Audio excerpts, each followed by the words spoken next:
Hi guys, welcome back to our channel.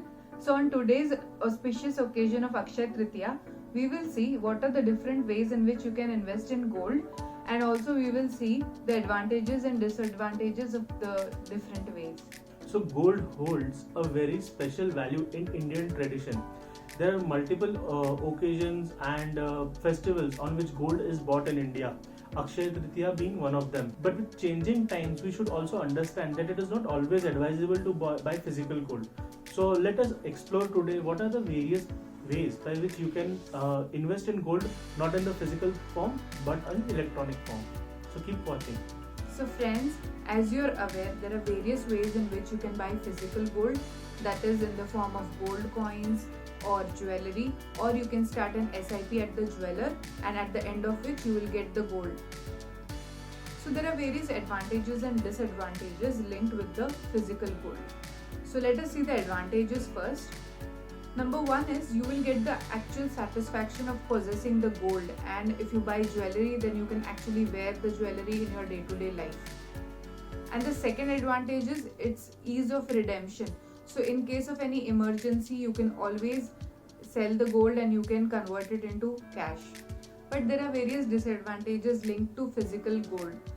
So the first one being the risk of robbery or theft.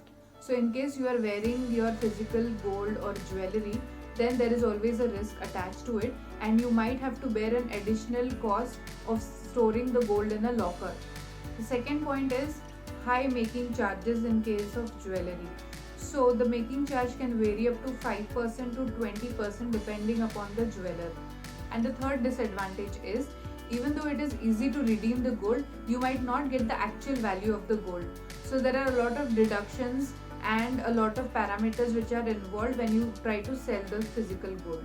Now let us see some of the types by which you can invest in gold in a paper or electronic format. They are gold bonds issued by the Government of India, exchange traded funds or ETFs which are traded on the stock exchanges, or mutual funds which invest in gold. Now let us see each one in detail.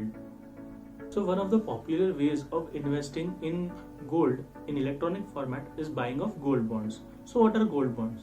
Gold bonds are issued by the Government of India at the current market price of gold. They are issued in the units of 1 gram of gold each. So if you want to say buy a gold bond of 10 grams, you have to pay the Government of India the current price of gold multiplied by 10 grams or multiplied by 10. So what are the advantages of buying gold bonds? So gold bonds give you an interest of 2.5% per annum, which is payable twice a year. Apart from this, the price of the gold bond is directly linked to the price of the gold in the international market. So the price of the gold bond increases or decreases with the price of the gold. One of the advantages of gold bonds is that they are also tax free. So now what are the disadvantages of gold bonds? Gold bonds have a maturity period of 8 years, but you can redeem your gold bonds after 5 years of lock-in. So if you want to redeem your money before 5 years, it is not possible. But you can do so in the secondary market, which is not very profitable. Gold bonds are also not readily available.